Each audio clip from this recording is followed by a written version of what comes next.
तुमने कभी सोचा अगर किसी इंसान की अस्थियां गलती से किसी ने ड्रग समझकर स्नॉट कर ली तो क्या हो सकता है। सुनने में अजीब लगता है लेकिन यही कॉन्सेप्ट है इस मलयालम मूवी प्रकम्बनम की, जिसे आज के वीडियो में मैं एक्सप्लेन करूंगा। इस मूवी को IMDb पर आउट ऑफ 10 की रेटिंग मिली है और ऑनेस्टली ये एक unique horror comedy experience deliver करती है, जहां आपको हॉरर के साथ पॉलिटिक्स, सटायर और ट्रू फ्रेंडशिप भी देखने को मिलती है। वैसे अगर आप इस मूवी को फुल एक्सपीरियंस के साथ देखना चाहते हो तो ये मूवी ZEE5 पर स्ट्रीम हो रही है।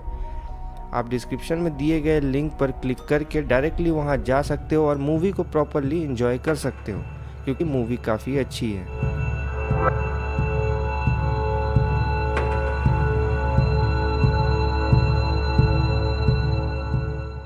तो कहानी की शुरुआत होती है नॉर्थन केरला के कन्नूर से।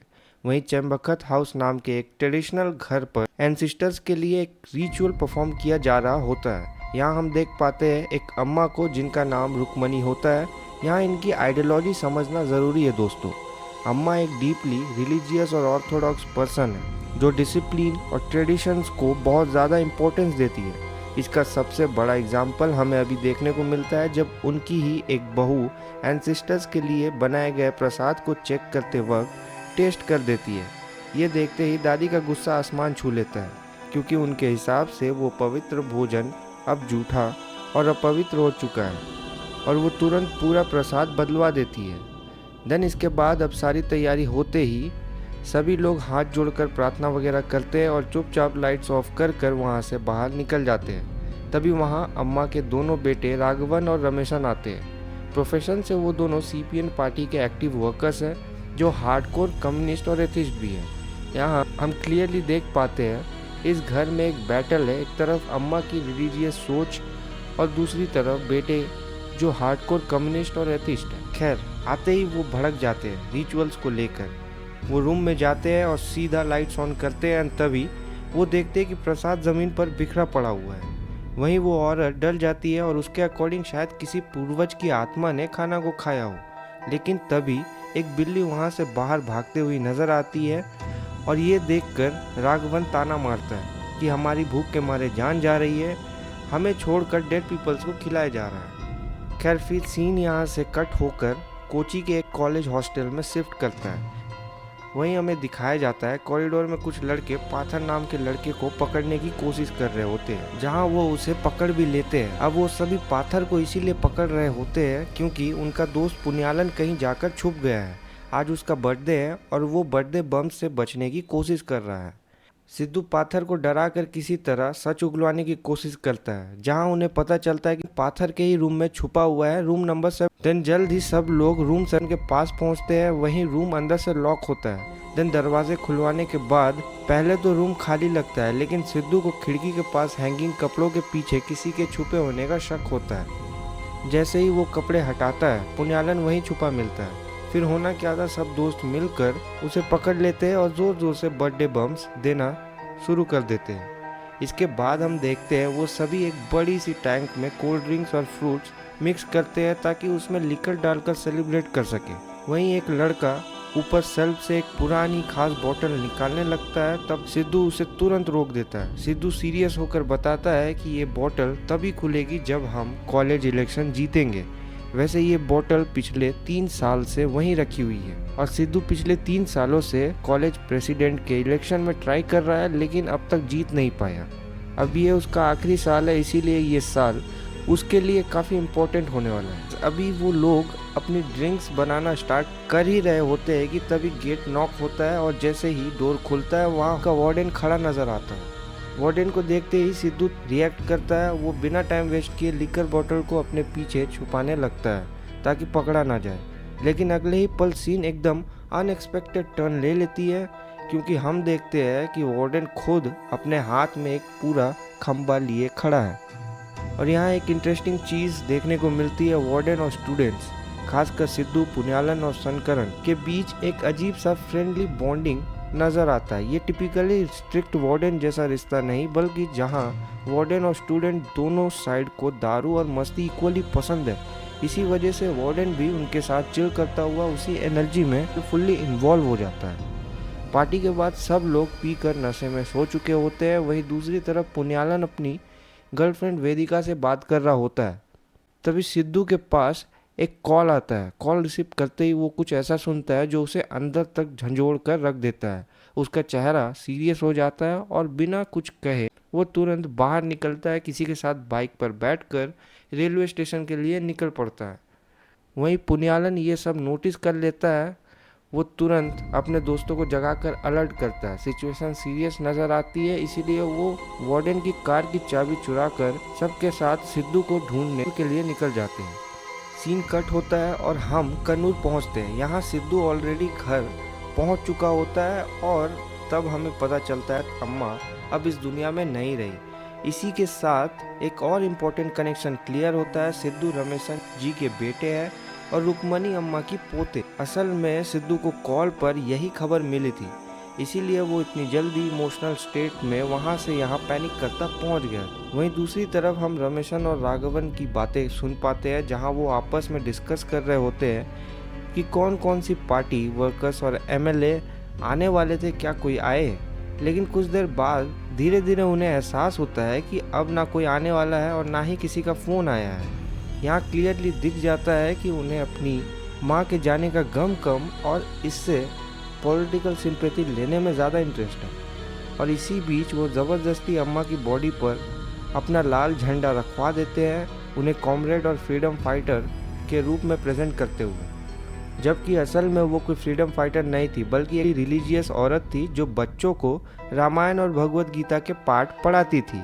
यहाँ एक इंसान की असली आइडेंटिटी को पूरी तरह इग्नोर करके उसकी मौत के बाद उसे सिर्फ पॉलिटिकल इमेज और फ़ायदे के लिए यूज़ किया जा रहा है। गांव वाले इस हिपोक्रेसी को समझ रहे होते हैं, कुछ लोग हल्का मजाक भी उड़ाते हैं, लेकिन पार्टी वर्कर्स तुरंत उन्हें दबा देते हैं ताकि पूरा नैरेटिव उनके कंट्रोल में रहे।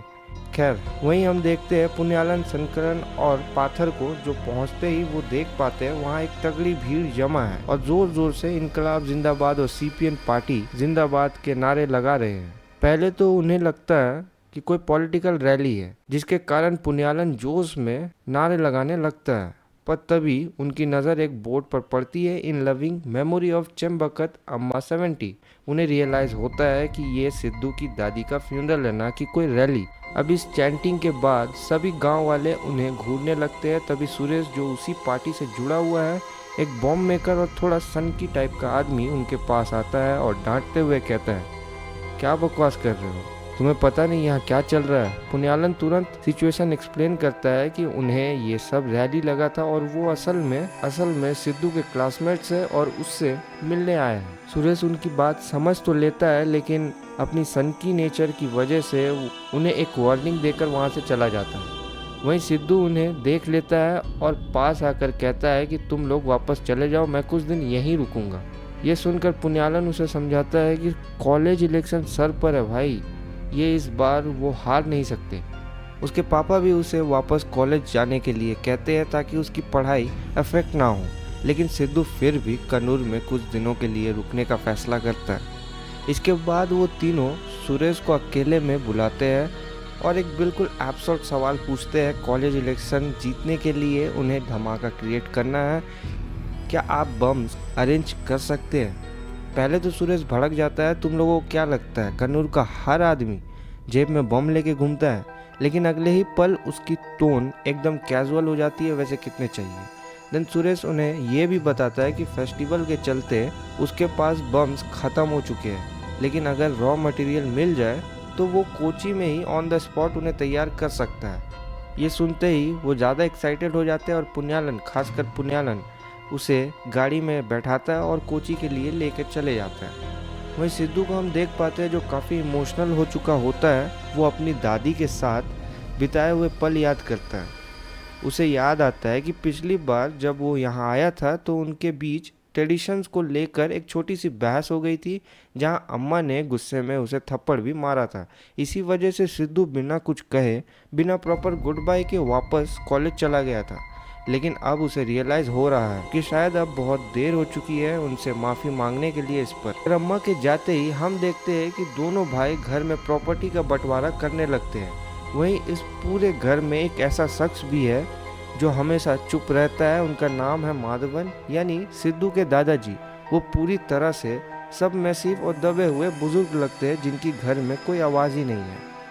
खैर, जब सिद्धू वापस कॉलेज जाने के लिए निकल रहा होता है तब दादाजी उसे अकेले में बुलाते हैं। वो सिद्धू को कुछ पैसे वगैरह देते हैं और वो गिड़गिड़ाते हुए कहते हैं कि दादी की आत्मा को तब मोक्ष मिलेगी जब तक उनकी अस्थियां काशी में विसर्जित ना हो, और उनके बेटे ये कभी करेंगे नहीं अपने लेफ्टिस्ट सोच के कारण। लेकिन सिद्धू पहले थोड़ा हिचकिचाता है, देन दादाजी के आंसू देखकर मान जाता है। वहीं वो इतना बड़ा कलश दोस्तों के सामने ले जाने में ऑकवर्ड फील करता है, इसीलिए वो कलश से कुछ राख निकाल कर उन्हें एक छोटी सी नोज पाउडर के डिब्बे में ट्रांसफ़र कर लेता है।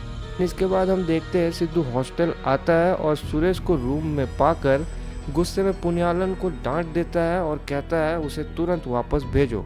तभी उनका एक दोस्त आकर उसे इलेक्शन कैंपेन प्लानिंग के लिए बुलाता है और सिद्धू वहां चला जाता है। वहीं पुनियालन किसी तरह सुरेश को हॉस्टल से निकाल देता है, लेकिन वो कन्नूर जाने के बजाय कैंटीन में ही काम पकड़ लेता है। अब सुरेश के वहां से जाते ही उन्हें जोर की भूख लगने लगती है और साथ ही नशे की तलब भी। लेकिन प्रॉब्लम ये होती है कि ना स्नैक्स बचे होते हैं और ना ही नशे का कोई सामान। इसी बेचैनी में भूख और नशा दोनों की तलाश करते हुए वो सिद्धू के बैग चेक करने लगता है, और तभी उस बैग के अंदर उन्हें एक छोटा सा डब्बा मिलता है जो देखने में बिल्कुल नोज पाउडर जैसा लग रहा होता है। तो पुनियालन उसे ड्रग्स समझकर लाइन बनाता है और बिना सोचे समझे स्नॉट कर लेता है। जैसे ही वो स्नॉट करता है उसे एक ज़ोर की छींक आती है। छींकते ही हवा तेज़ हो जाती है, रूम का माहौल एकदम बदल जाता है और उसके अंदर एक अजीब सा प्रेशर बिल्ड होने लगता है। उसकी बॉडी स्टिफ हो जाती है, आवाज़ बदल जाती है और वो रामा रामा जपने लगता है।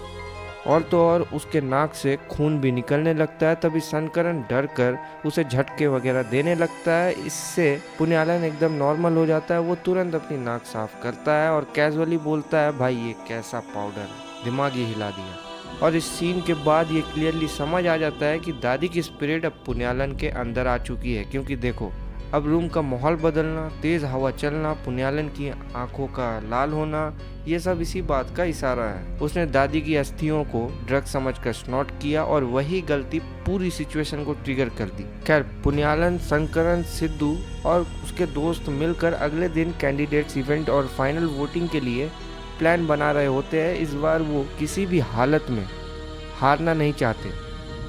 तब उन्हें पता चलता है कि उनकी राइवल मीनाक्षी आज रात एक वाइल्ड बर्थडे पार्टी थ्रो करने वाली है, जहां सारे फर्स्ट ईयर स्टूडेंट्स आने वाले हैं। वो तुरंत एक प्लान बनाते हैं जहां वो बताते हैं कि अगर फर्स्ट ईयर्स आज रात ही इतना आउट हो जाए, वोट दे ना पाए, तो गेम उनके फेवर में हो सकता है। इसी प्लान को एग्जीक्यूट करने के लिए वो जूस और टास्क स्टॉल से स्ट्रॉन्ग डबल इफेक्ट भांग लेते हैं ताकि पार्टी के ड्रिंक्स में मिलाकर पूरा सीन कंट्रोल किया जा सके। पार्टी में भांग मिक्स करने के बाद सिद्धू अपने दोस्त को स्ट्रिक्ट वार्निंग देता है, कोई भी इसे नहीं पिएगा, कल सब वोटर्स का प्रेजेंट होना ज़रूरी है। अगले दिन मीट द कैंडिडेट्स इवेंट होता है। राइवल कैंडिडेट मीनाक्षी स्टेज पर आकर सिद्धू और उसकी पार्टी को टारगेट करती है। उन्हें गूंस बोलकर अक्यूज करती है कि वो कॉलेज को ड्रग्स और रेव कल्चर की तरफ ले जा रहे हैं। ऑडियंस भी उसे सपोर्ट करती है। फिर सिद्धू को स्टेज पर बुलाया जाता है। वो कॉन्फिडेंट दिखने की कोशिश करता है, लेकिन माइक के सामने आते ही वो फ्रीज हो जाता है। स्पीच देने के बजाय वो नर्वस होकर चुप हो जाता है और पूरा हॉल उसका मजाक उड़ाने लगता है। उस मोमेंट पर क्लियर हो जाता है सिद्धू का पूरा गेम हिल चुका है। तभी जब सिद्धू स्टेज पर नर्वस होकर फ्रीज हो जाता है, अचानक पुनियालन स्टेज पे आता है। उसके दोस्त इवन सिद्धू भी घबरा जाता है कि कहीं ये कोई नया मजाक ना कर दे, लेकिन जो होता है वो किसी ने एक्सपेक्ट नहीं किया था। पुनियालन एकदम काम और कंपोस्ट होकर बिल्कुल किसी बुजुर्ग की तरह शुद्ध और फॉर्मल लैंग्वेज में बोलना शुरू करता है। वो भगवत गीता का श्लोक कोट करता है और पूरी स्पीच एक स्ट्रॉन्ग राइटिस्ट टोन में देता है, और एंड में वो काफ़ी कॉन्फिडेंटली बोलता है, रिस्पेक्ट मांगी या छीनी नहीं जाती, कमाई जाती है। जैसे ही वो स्पीच ख़त्म करता है, पूरा हॉल तालियों से गूंज उठता है। जो लोग पहले सिद्धू पर हंस रहे थे, अब वही पुनियालन के लिए चीयर कर रहे होते हैं। अब ये बिल्कुल ऑब्वियस हो जाता है कि उसके अंदर अम्मा की स्पिरिट एक्टिव हो चुकी थी और वही उसे भगवत गीता का श्लोक बुलवा रही थी। एनीवे, पुण्यालन की स्पीच का इम्पैक्ट सिद्धू के फेवर में जाने लगता है। सभी काफी खुश होते हैं और रात को चिल करते हुए ड्रिंक कर रहे होते हैं, लेकिन उसे पुण्यालन की स्पीच के दौरान एक अजीब सा फील हुआ था, जैसे उसमें उसकी दादी ही बोल रही है। तभी उसे दादाजी के तरफ से कॉल आता है। बाहर जाकर बात करते वक्त वो काम में बिजी होने का बहाना देते हुए कहता है कि अभी अस्थियां विसर्जित नहीं किया है, वो फ्री होते ही कर देगा। यह कहकर कॉल को वो कट कर देता है। कॉल के बाद सिद्धू सो जाता है और उसे एक सपना आता है, जहाँ वो सपने में अपना बचपन देख रहा होता है, जहाँ दादी उसे रामायण और गीता के श्लोक सिखाती है। लेकिन धीरे धीरे उनका चेहरा क्रीपी हो जाता है और सिद्धू डर कर उठ जाता है। वो पानी पीने उठता है, लेकिन जैसे ही मिरर में देखता है उसे दादी की स्पिरिट नज़र आती है और पीछे मुड़ने पर वही जगह पर पुण्यालन नज़र आता है। वही पुण्यालन भी स्माइल देते हुए करना कहता है।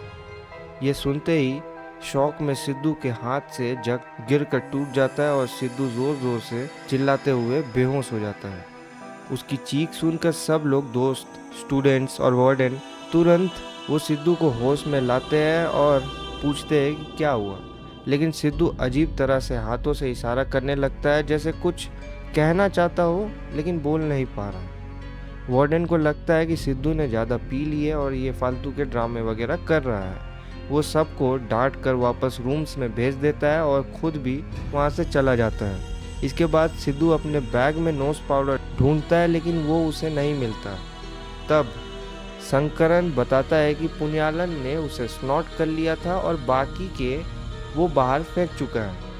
ये सुनते ही सिद्धू गुस्से में पुण्यालन का कॉलर पकड़ लेता है, लेकिन अगले ही पल पुण्यालन एक क्रीपी सी स्माइल देते हुए कहता है, कन्ना। ये सुनकर सिद्धू और शंकरन दोनों मिरर की तरफ देखते हैं और वहाँ उन्हें क्लियरली अम्मा की रिफ्लेक्शन नज़र आती है। दोनों बुरी तरह डर जाते हैं और अब यहीं से सिचुएशन पूरी तरह बदल जाती है। रूम का माहौल भी एकदम बदला हुआ लगता है। सब कुछ सडनली साफ सुथरा, डिसिप्लिन। वहीं पुण्यालन धीरे धीरे पूरी तरह रुक्मणी दादी जैसा बिहेव करना शुरू कर देता है। वहीं पान खाना, सिद्धू के सर से जुए निकालना और एकदम औरतों जैसा नहाना धोना, ट्रेडिशनल गेटअप में आना, ये सब देखकर सिद्धू और शंकरन दोनों शौक में होते हैं। इसी बीच सामने वाली बिल्डिंग से शशि ये सब नोटिस कर लेता है। वो चुपके से वीडियो बनाने की कोशिश करता है, लेकिन सिद्धू तुरंत पुण्यालन को विंडो से हटा देता है और शशि कुछ भी प्रॉपरली रिकॉर्ड नहीं कर पाता। वहीं वेदिका काफ़ी दिनों से पुण्यालन से अकेले मिलने की कोशिश कर रही होती है, लेकिन सिद्धू और शंकरन उसे अकेले छोड़ते नहीं है, क्योंकि उन्हें उसके अजीब बिहेवियर का डर होता है। खैर, इसके अगले दिन इलेक्शन रिजल्ट्स आना होता है, तो वहीं दोनों पार्टीज इलेक्शन रिजल्ट्स का वेट कर रही होती है। एंड देन फाइनली रिजल्ट्स आता है। सिद्धू की पार्टी के मीनाक्षी की पार्टी की वोट से हरा कर जीत जाती है। कैंपस में ढोल, पटाखे और गुलाल के साथ ज़बरदस्त सेलिब्रेशन शुरू हो जाता है। वहीं दूसरी तरफ शशि वेदिका के कान भरने लगता है। वो उसे कहता है कि उसे अटेंशन इसीलिए नहीं दे पा रहा है क्योंकि वो एक गे है। असल में शशि ये सब अपने फ़ायदे के लिए कर रहा होता है। एक तरफ वो वेदिका को पसंद करता है और चाहता है कि पुण्यालन और वेदिका अलग हो जाए, और दूसरी तरफ वो मीनाक्षी की पार्टी से भी जुड़ा हुआ है, इसीलिए पुण्यालन की इमेज खराब करना उसके लिए डबल बेनिफिट है। ये सब सुनते ही वेदिका गुस्से में आ जाती है और सीधा पुण्यालन के पास जाकर उससे बात करती है, बेसिकली उसे टेस्ट करने के लिए। थोड़ा आर्ग्यू वगैरह करने के बाद वो उसे अपने घर आने का इनवाइट देती है, क्योंकि घर पर कोई नहीं होगा। ये सुनकर पुण्यालन खुशी से पागल हो जाता है। वहीं रात को पुण्यालन रेडी होकर निकलने लगता है। सिद्धू और शंकरन उसे रोकने की कोशिश करते हैं, वार्न करते हैं कि ये सही नहीं है, लेकिन पुण्यालन किसी का नहीं सुनता। तभी वो नोटिस करता है कि शशि बाहर खड़ा उनकी बातें सुन रहा होता है। पुण्यालन उसे सीधा वार्न करता है कि वेदिका के बीच आने की कोशिश ना करे वो, वरना ये ठीक नहीं होगा। इसके बाद पुण्यालन वेदिका के बड़े और लग्जरियस घर में पहुंच जाता है। बाहर सिद्धू और शंकरन छुप के सब देख रहे होते हैं, ताकि कुछ गलत हो, दादी की स्पिरिट फिर से एक्टिव हो जाए तो वो संभाल ले। लेकिन इसी बीच पुण्यालन को अचानक एक छींक आता है और उसके अंदर फिर से दादी की स्पिरिट एक्टिवेट हो जाती है। वो वेदिका को जोर से पुश कर देता है और एकदम स्ट्रिक्ट डिसिप्लिन टोन में उसे डांटने लगता है, ये सब तुम्हें तुम्हारे पेरेंट्स ने सिखाया है, ऐसे कपड़े पहनना और घर पर अनजान लड़कों को बुलाना। ये सुनते ही वेदिका भड़क जाती है। गुस्से में वो पुण्यालन पर पलट कर बोलती है, शशि सही कह रहा था, तुम गे हो। लेकिन उसे ये बिल्कुल भी नहीं पता होता कि उसके सामने पुण्यालन नहीं बल्कि दादी की स्पिरिट बोल रही है, जो उसके अंदर हावी हो चुकी है। वहीं दूसरी तरफ शशि वेदिका के पापा को कॉल करके भड़का देते हैं कि उनके घर में एक लड़का घुसा हुआ है। ये सुनते ही वेदिका के पापा गुस्से में तुरंत वापस घर की तरफ निकल पड़ते हैं। वहीं वेदिका के पेरेंट्स की कार वापस आते हुए दिखाई देती है, जिसे सिद्धू और शंकरन देख लेते हैं और इस बात को दादी की स्पिरिट और वेदिका भी सेंस कर लेते हैं। दादी की स्पिरिट तुरंत मेन डोर की तरफ भागती है, लेकिन सामने ही वेदिका के पापा गुस्से में खड़े मिल जाते हैं। दिन दादी की स्पिरिट उनसे आर्ग्यू वगैरह करना स्टार्ट कर देती है, आपने अपनी बेटी को क्या यही सिखाया है, यही संस्कार दिया है। ये सुनते ही वेदिका के पापा बिना कुछ सोचे पुण्यालन का कॉलर पकड़ लेते हैं। सिचुएशन और बिगड़ने लगती है। यहाँ अपने आप को बचाने के लिए वेदिका गुस्से में पुण्यालन के सर पर फ्लावर पॉट दे मारती है, इस रीज़न से कि तुम कौन हो और घर में कैसे घुसे।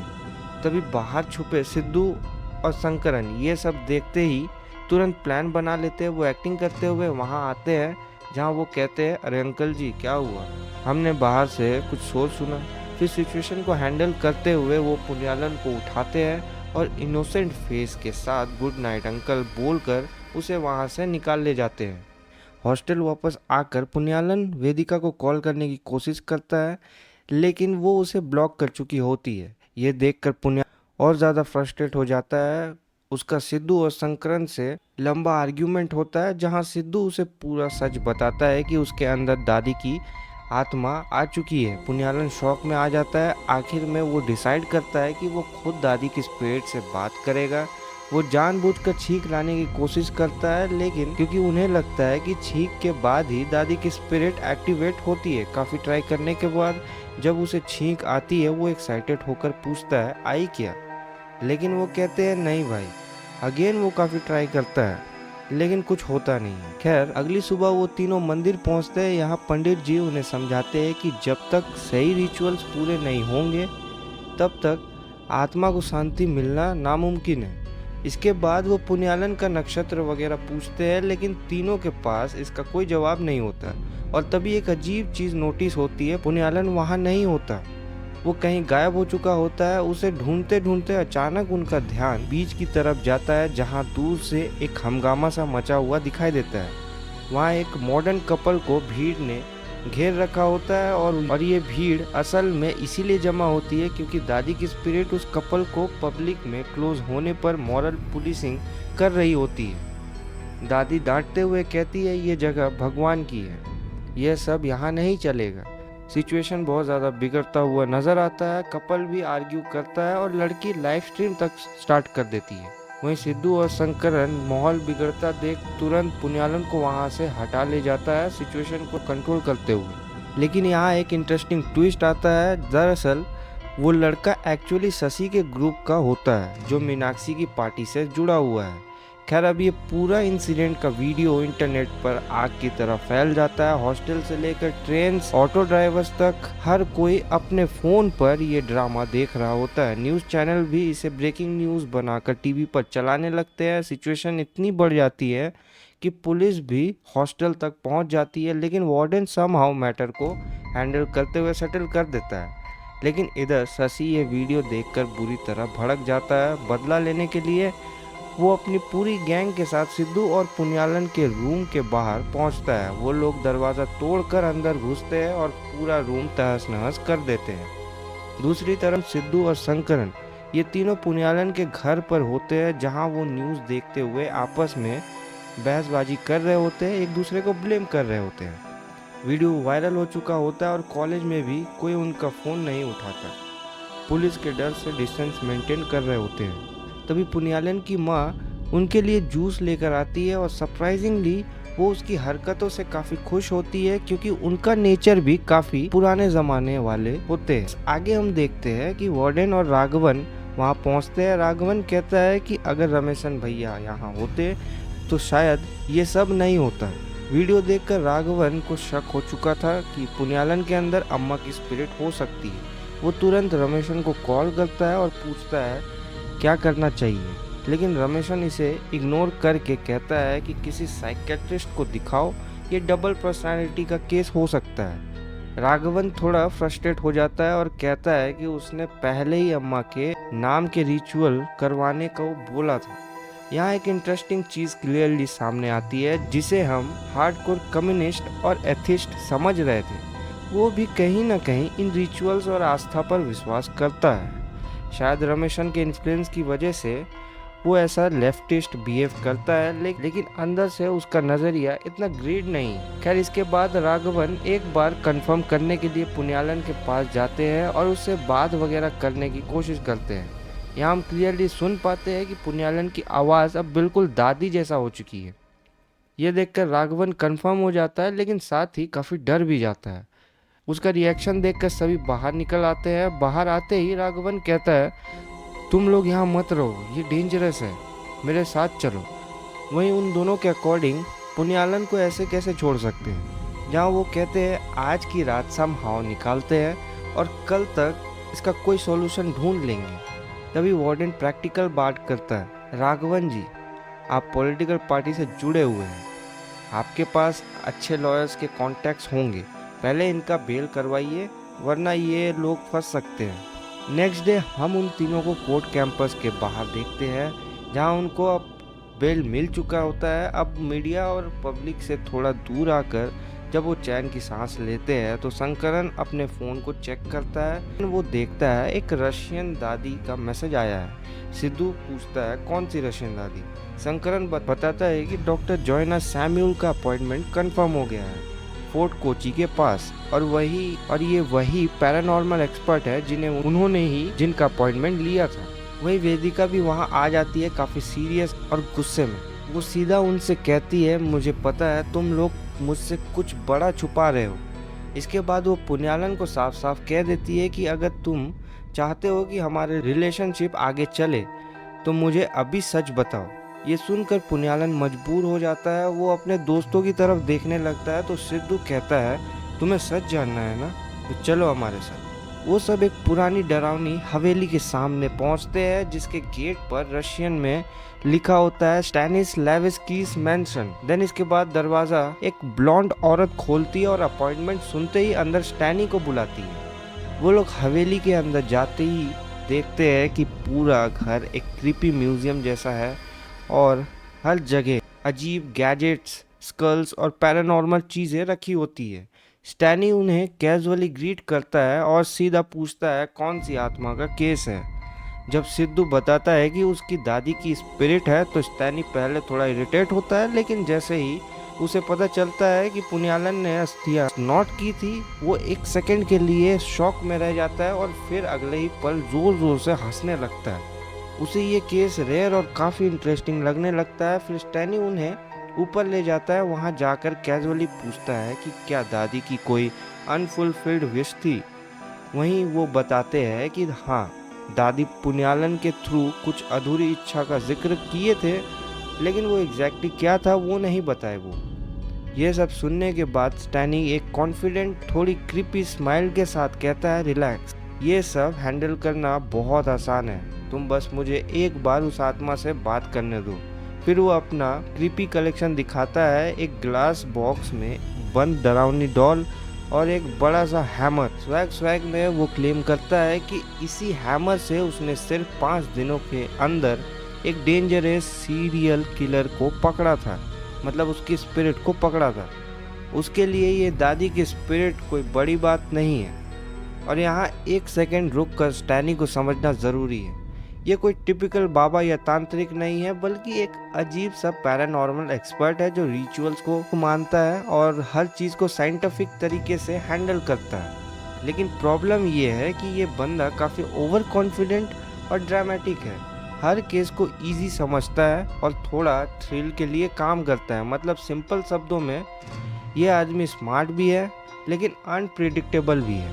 जो हेल्प भी कर सकता है और सिचुएशन को और ज़्यादा डेंजरस भी बना सकता है। खैर, इसके बाद हम देखते हैं कि स्टैनी पुन्यालन के कान के पास एक बेल बजाता है। जैसे ही बेल बजती है, दादी की स्पिरिट तुरंत एक्टिवेट हो जाती है। पुन्यालन को उसके सामने कुर्सी पर बैठाया जाता है और यहीं से असली कॉन्फ्रंटेशन शुरू होता है और दादी के बीच। स्टैनी काम टोन में पूछता है, तुम यहाँ क्यों रुकी हो, तुम्हें क्या चाहिए? दादी सीधा जवाब देती है, मैं यहाँ से चली जाऊंगी, लेकिन जाने से पहले मैं माधवन को अपने साथ ले जाऊंगी। ये सुनकर सब लोग शॉक हो जाते हैं। सिद्धू के मन में सवाल चलने लगता है कि वो असल में दादाजी को क्यों ले जाना चाहती है। यही कंक्लूड करता है कि प्रॉब्लम का रूट है अधूरी इच्छा। फिर सबको क्लियरली समझाता है कि हर आत्मा की कोई ना कोई लास्ट विश होती है, तो आत्मा इस दुनिया में अटकी रह जाती है। लेकिन वो कॉन्फिडेंटली कहता है कि फिक्र करने की कोई ज़रूरत नहीं है, वो 24 घंटे के अंदर दादी की स्पिरिट को उनकी दुनिया में वापस भेज देगा। इसके लिए वो बताता है कि रिचुअल परफॉर्म करने के लिए दादी के बाल या नाखून चाहिए होंगे। वहीं सिद्धू बताता है कि उनकी बॉडी जल चुकी है। तब स्टैनी कहता है कि कोई प्रॉब्लम नहीं है, जली हुई अस्थियों से भी काम चल सकता है। फिर वो दादी के मरने का एग्जैक्ट डेट और टाइम पूछता है। देन इसके बाद उसे जब पता चलता है कि दादी को समाप्त हुए लगभग 40 दिन हो चुके हैं, तब स्टैनी का टोन सीरियस हो जाता है। वो बताता है कि हिंदू माइथोलॉजी के हिसाब से 41 दिन का एक बफर पीरियड होता है जो कल ख़त्म हो रहा है, मतलब उनके पास सिर्फ एक दिन बचा हुआ है। लेकिन यहाँ एक और बड़ी दिक्कत सामने आती है। जैसे कि हमें पता है पुन्यालन पहले ही कुछ ऐसे नोट कर चुका है, और जिस डब्बे में बाकी अस्थियां बची थी, शंकरन डर के मारे बाहर फेंक दिया था। सिचुएशन और ज़्यादा क्रिटिकल हो जाती है। स्टैनी तुरंत उन्हें बोलता है कि जाकर वो एसेस ढूंढने की कोशिश करे, क्योंकि अब वही उनका लास्ट ऑप्शन है। फिर स्टैनी फाइनल वार्निंग देता है कि अगर कल तक ये प्रॉब्लम सॉल्व नहीं हुई तो दादी की आत्मा डेविल्स वर्ल्ड में चली जाएगी, जहां शैतान उसे कंट्रोल कर लेगा और वो हमेशा हमेशा के लिए पुन्यालन के बॉडी में ही फंस जाएगी, जिससे परमानेंट कोमा में चला जाएगा। ये सुनते ही रूम में एकदम साइलेंस छा जाता है और बुरी तरह पैनिक कर जाता है, और यहीं से सीन एक नॉर्मल प्रॉब्लम से एक रेस अगेंस्ट टाइम में कन्वर्ट हो जाता है। खैर, इसी बीच सिद्धू को अचानक एक बात याद आती है, बाकी की अस्थियां अभी भी कन्नूर में कलश के अंदर रखी हुई है। ये रियलाइजेशन इतना स्ट्रांग होता है कि बिना एक सेकंड वेस्ट किए वो सब तुरंत कन्नूर के लिए निकल पड़ते हैं, सिर्फ एक ही मकसद के साथ, बाकी की सारी अस्थियां हासिल करना। अब कन्नूर पहुंचते ही सिद्धू सीधा माधवन के पास जाता है और बिना वक्त गंवाए दादी की अस्थियां मांगता है, क्योंकि 31 दिन वाली डेडलाइन अब बिल्कुल सर पर आ चुकी होती है। लेकिन यहीं एक बड़ा ट्विस्ट सामने आता है। माधवन बताता है कि उसने वो अस्थियां राघवन को दे दी थी, और राघवन ने उन्हें मिट्टी में दबाकर उनके ऊपर एक मूर्ति बना दी ताकि अम्मा के आत्मा को शांति मिल सके। ये सुनते ही सब लोग एकदम स्टंट रह जाते हैं। ऊपर से राघवन के ऊपर सभी गुस्सा कर रहे होते हैं। पूरी सिचुएशन अब होपलेस होने लगती है और किसी को समझ नहीं आता कि आगे किया क्या जाए। अंदर ही अंदर माधवन खुद भी काफ़ी डरा हुआ होता है। इसी बीच दूसरी तरफ पुन्यालन को कंट्रोल करने के लिए उसे कोकोनट ट्री से बांध दिया जाता है। जब वो लोग गांव में एंटर कर रहे होते हैं, तभी दादी पुन्यालन के थ्रू माधवन को किसी पड़ोसी के साथ हंसी मजाक करते हुए देख लेता है। ये देखते ही उनका गुस्सा 7वें आसमान में चढ़ जाता है और वो तुरंत माधवन पर हमला करने की कोशिश करती है। इसी वजह से उसे बांध दिया जाता है, लेकिन फिर भी वो किसी तरह एक छोटे बच्चे को बहला फुसलाकर अपने आप को छुड़वा लेता है। फिर हमें एक शॉकिंग फ्लैशबैक दिखाया जाता है। हम देखते हैं कि किचन में दादी का गला चोक हो जाता है। वो मदद के लिए तड़प रही होती है, लेकिन माधवन जानबूझकर उनकी मदद नहीं करता, और यही उनकी समाप्त होने का असली रीज़न है। वापस प्रेजेंट में आते ही माधवन फाइनली कन्फेस कर देता है, हाँ, मैंने ही उस दिन उसकी मदद नहीं की थी। ये सुनकर सब लोग शॉक हो जाते हैं और अब सबको समझ आ जाता है कि दादी की आत्मा क्यों आई थी बदला लेने। इसी कियोस्क के बीच सिद्धू को अचानक याद आता है कि सारी अस्थियां खत्म नहीं हुई थी, नोज पाउडर वाली डिब्बी में बची हुई है जो शंकरन ने पहले फेंक दी थी, और वही उनका लास्ट होप बन जाती है। देन वो बिना टाइम वेस्ट किए वहां से निकल जाते हैं। हॉस्टल पहुंचकर वो चुपके से अपने रूम तक जाते हैं और सिचुएशन समझने के लिए फिर से वही ट्रिक यूज करते हैं जो पहले शंकरन ने यूज की थी। इस बार भी शंकरन खिड़की से एक छोटा डब्बा बाहर फेंकता है ताकि एग्जैक्ट लोकेशन आइडेंटिफाई हो सके। उसके बाद सब लोग कैंपस के ग्राउंड में जाकर उस जगह डिब्बे को ढूंढने लगते हैं और काफ़ी स्ट्रगल के बाद फाइनली उन्हें वो डिब्बा मिल भी जाता है। लेकिन जैसे ही उन्हें बॉटल मिलता है, यानी वो डिब्बा मिलता है, सिचुएशन एक बार फिर बिगड़ जाती है। शशि और उसका ग्रुप उन्हें देख लेता है। पहले तो ये लोग वहाँ से भागने की कोशिश करता है, लेकिन शशि के लोग उन्हें पकड़ लेते हैं और काफ़ी ब्रूटली मारने लगते हैं। तभी अचानक दादी की स्पिरिट फिर से एक्टिवेट हो जाती है और एकदम अग्रेसिव हो जाता है। एक ही पल में पूरा सीन पलट जाता है। अब वो अकेले ही सबको पीटने लगता है। इसी बीच हम सुरेश को देख पाते हैं, वो एक जीप में बैठ कर आता है और सडनली एक बम फेंकता है, और उसके बम फेंकने पर एक क्योस क्रिएट होता है जिससे सब लोग वहां से बचकर निकल जाते हैं। और बिना टाइम वेस्ट किए सिद्धू तुरंत कहता है, हमें स्टैनी के पास ले चलो। इसी वक्त पैरेलल में चंबकत हाउस में रिचुअल्स चल रहे होते हैं, जहां रमेशन को अब ये समझ आ चुका होता है कि ये सब सिर्फ अंधविश्वास नहीं बल्कि कुछ हद तक सच और मायने रखने वाली चीज़ें हैं। यहीं पर हम उसकी सोच को धीरे धीरे बदलते हुए देख पाते हैं। अब आखिरकार वो लोग स्टैनी की हवेली पहुंच जाते हैं, लेकिन जैसे ही वो अंदर एंटर करते हैं उन्हें एक शॉकिंग सीन दिखाई देता है। खुद स्टैनी सीलिंग से उल्टा लटका हुआ है, हाथ बंधे हुए हैं और मुंह बंद है। फिर इसके बाद जैसे तैसे उसे नीचे उतारा जाता है और तब सच सामने आता है कि उसकी रशियन पार्टनर उसे धोखा देकर उसके सारे पैसे और आर्टिफैक्ट्स लेकर भाग चुकी है। मतलब जो बंदा दूसरों की प्रॉब्लम सॉल्व करता था वो खुद अपनी लाइफ में फेल हो चुका होता है। जब वो वहाँ से जाने लगता है तब सिद्धू उसे रोक लेता है और उसे रिक्वेस्ट करता है कि वो पुण्यालन को बचा ले, लेकिन तभी जैसे ही सिद्धू उसे अस्थियों वाली बोतल देता है, एक और शॉक मिलता है। बोतल का ढक्कन मिसिंग होता है, मतलब अस्थियां गिर चुकी होती है।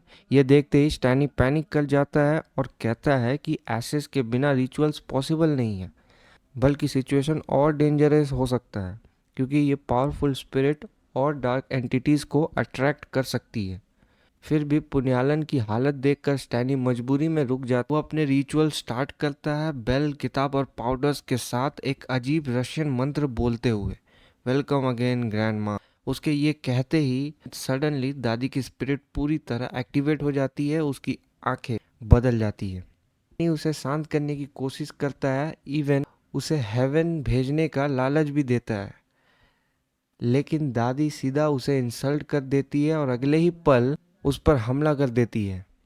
तभी खिड़की के बाहर डरावनी शैडो फिगर्स नजर आती है जिससे देखकर स्टैनी खुद डर जाता है और उन्हें घोस्ट हार्वेस्टर्स बताता है। मतलब सिचुएशन अब उसके कंट्रोल से बाहर जा चुकी होती है। इसी बीच पुण्यालन अपने बंधे हुए हाथ खोलता है और पूरी तरह पॉजेस्ड हो जाता है। स्टैनी डर के मारे एक स्प्रे यूज करता है और उसे कुछ देर के लिए बेहोश कर देता है, लेकिन जब वो अपना लॉकेट चेक करता है तो वो ग्लो नहीं करता, मतलब स्पिरिट अभी भी उसके अंदर ही है।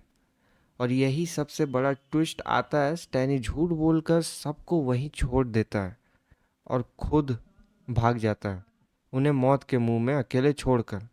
जैसे ही वो वहां से जाता है, एक डीमन सीलिंग से उल्टा लटक कर नीचे उतर रहा होता है और एक फीमेल स्पिरिट उन पर हमला कर रही होती है। पूरा माहौल एक हॉन्टेड बैटलफील्ड बन जाता है जहां हर तरफ पैरानॉर्मल अटैक्स हो रहे होते हैं और सब लोग डर के मारे एक कोने में जा छिपते हैं। लेकिन तभी रात के 12 बजते हैं और अचानक पुण्यालन को एक जोर की छींक आती है। उस छींक के साथ सब कुछ शांत हो जाता है। जब वो मिरर में देखता है, इस बार उसका खुद का चेहरा होता है। दादी की स्पिरिट उसका शरीर छोड़ चुकी होती है। सब लोग इमोशनल हो जाते हैं क्योंकि उनकी जान बच चुकी होती है। लेकिन कहानी यहीं ख़त्म नहीं होती। असली ट्विस्ट अब आता है जब स्टैनी जीप लेकर भाग रहा होता है, तब रास्ते में उसे सुरेश लिफ्ट मांगता हुआ मिलता है। स्टैनी उसे गाड़ी में बैठाता है और कैजुअली उससे सिगरेट मांगने लगता है, लेकिन सुरेश के पास सिगरेट नहीं होता। तब वो उसे एक नोज पाउडर देता है और स्टैनी बिना सोचे समझे उसे स्नॉट कर लेता है और यही गेम पलट जाता है। दादी की स्पिरिट अब स्टैनी के अंदर ट्रांसफ़र हो चुकी होती है। मतलब जो 12 बजे पुण्यालन के लिए फ्रीडम मूवमेंट था, वो असल में सिर्फ एक स्पिरिट ट्रांसफ़र मूवमेंट था। अब जब इस मिस्ट्री को डिकोड किया जाता है तो पता चलता है कि जब पुण्यालन ने ऐसे स्नॉट की थी, तब डर के मारे शंकरन ने डिब्बी को बाहर फेंक दी थी और वही जाकर सुरेश को लग गया था। इसी वजह से वो अननोइंगली उसे अपने साथ ले गया और आखिर में वही स्टैनी तक पहुंच गया। जो डिब्बी उन्हें ग्राउंड में मिली थी, वो एक्चुअली एक डुप्लीकेट थी। इसके बाद कहानी गोवा शिफ्ट होती है, जहां माधवन चुपचाप भागकर एक केयर फ्री लाइफ जी रहा होता है, जैसे कोई यंग आदमी लड़कियों के साथ चिल करता हुआ। लेकिन उसे ये नहीं पता होता कि खेल अभी ख़त्म नहीं हुआ, क्योंकि स्टैनी जिसके अंदर अब दादी की स्पिरिट है, गोवा में उसके पास पहुंच चुका होता है। वो उसके बिल्कुल बगल में लेटकर धीरे से उसका नाम पुकारता है और इसी मूवमेंट को दिखाते हुए ये मूवी यहीं समाप्त हो जाती है।